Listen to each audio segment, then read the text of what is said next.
So we're here to talk about franchising. Now, you guys are going to be two endemic teams staying in the system. Speaking to Jared, he said that the teams that they picked all have unique strengths. He noted it as Voltroning up the league. I'll start with you, Jack. What are C9's strengths in this ecosystem? Let's know what they thought it was. But I think that our strength, I think we have a pretty unique team. Some people call us like the meme team. I think our team is has a great relationship with our audience. They stream a lot. They're funny. They're irreverent. When it comes to actually playing the game, they're very serious about being a great team. So it's a combination of of enjoying themselves, enjoying each other, enjoying their fans, but making sure it's all business when they get on stage.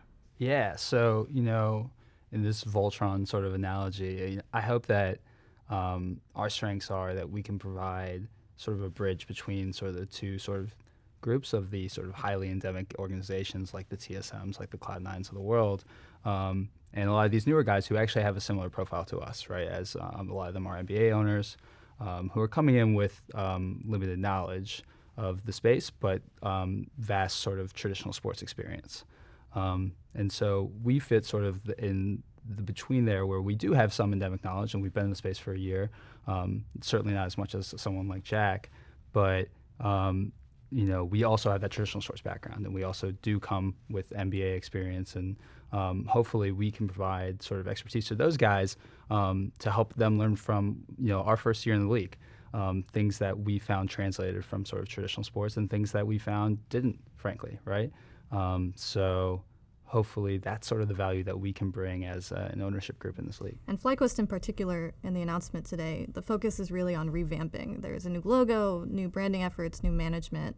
Jaron Whaled had said that you guys had impressed them in really recognizing what went wrong last season and what could be improved. So what were those realizations for you guys? What will you guys be changing in the next season?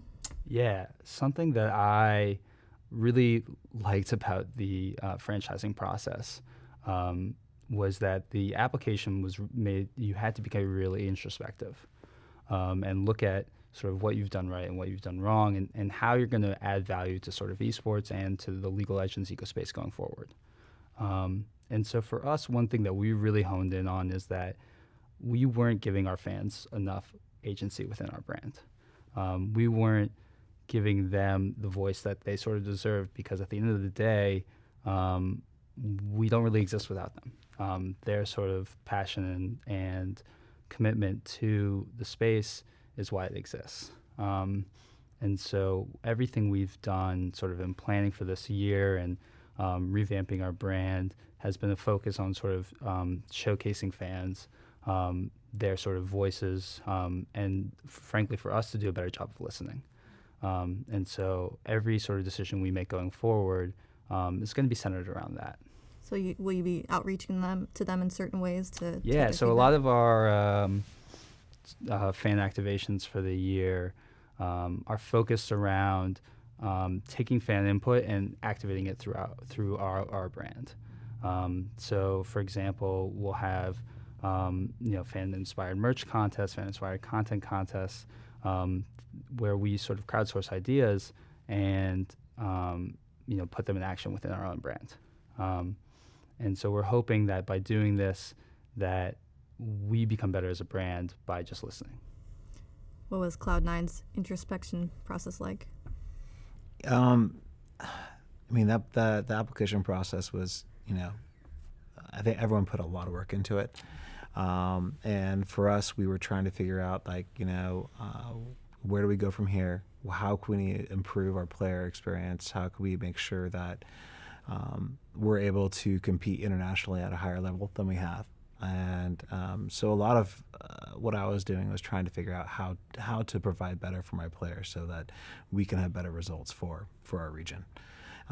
And so for years we've had the gaming house, and I want to try to take it to the next step. We've seen Team Liquid and Immortals pushing forward with facilities, and we're looking to do something like that too. We want to have a place that not only could our players scrim, that we can have offices for physical training, that we can have gyms cafeterias, all the things that NBA teams provide to their players, we want that for our players as well. So I've been spending the last few months, looking at buildings. Can we actually have all of Cloud9 in this building, and also bring in our PT and our sports psychologists and all other folks that we want to have that are currently actually working with our team, but often remote and they're flying in. I want to have like top end facilities for our esports team, like we will see that the NBA teams have for theirs. You both have experience with regional marketing. You with Overwatch, you in traditional sports. Do you think League would benefit from that, or what about League's online global posturing right now is great for it? I personally have really loved when at Worlds we visited different cities in the United States. When we had quarterfinals for Worlds in Chicago, what that interaction with the fans was such an amazing experience, because you could just tell those fans we'd never played in Chicago. A lot of those fans had never even seen an event in Chicago, and literally the streets around the studio were filled with fans. I wanted to go get my guys coffee, and I'm like, I'll be right back, guys, and go to a Starbucks. And I got on the street. I'm like, oh my God, there's no way I can actually get through this crowd to go get Starbucks. It just won't happen. And that just tells me, like, hey, these guys are being really underserved. Like, if we could have more events like in Chicago, in New York, in other cities around the rest of the United States I don't really get to see LCS like firsthand often, I think I would love us to see that type of stuff happen. So I don't know if it's necessarily like, hey, I need to be like the Dallas Cloud9. So I actually don't think of Cloud9 as like a city specific brand. I think of us as a global brand, but I really do want to see us be playing in these other cities so that we can get to see these fans face to face.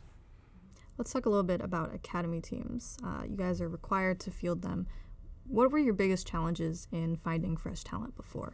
I think one of the most difficult things with building an academy team is you're often getting players that have never really been on a team before. Like you're seeing people who've been on the solo queue ladder and they're doing super well there. That doesn't translate to like a team sport at all, really. And so you're often bringing in players and teaching them a lot of the basics of how to be a good teammate and how to receive criticism, how to give it correctly. And a lot of that stuff is you're basically, when you're picking up a player, you don't know what you're going to get besides like, oh, hey, he does really well on solo queue ladder. That's like the earliest forms of development. So that's tough, just going through that whole initial scouting process, trying to identify through interviews, is this guy going to be good for our team? And then once you get the person you brought on, developing that person to be a good teammate.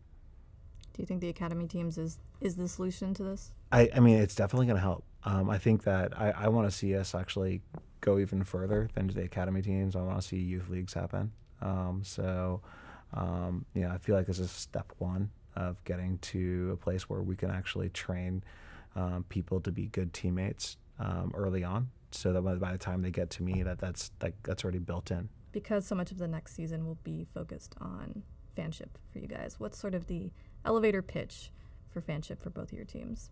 Sneaky maid uniforms coming. That's about as good as it gets. I'm very excited now. Elevator pitch for us, I'd say, we are striving to be better in every way than we have been, and that we are going to engage, hopefully at a level with our fans that people haven't before, and give them more agency within our own brand than ever before. And I'm excited to show you guys all the things that we've been working on. Any closing remarks? I'm really excited to be coming back with pretty much the same roster as last year. We learned so much when we were in China as a team, and we're going to come back stronger than we ever have. And we're going to take those learnings that we had in China and apply them to our North American experience. And this time we're looking to win again. For more league interviews and analysis, subscribe to our channel. You can also find stats, discussions, and more on our website and mobile app at blitzesports.com.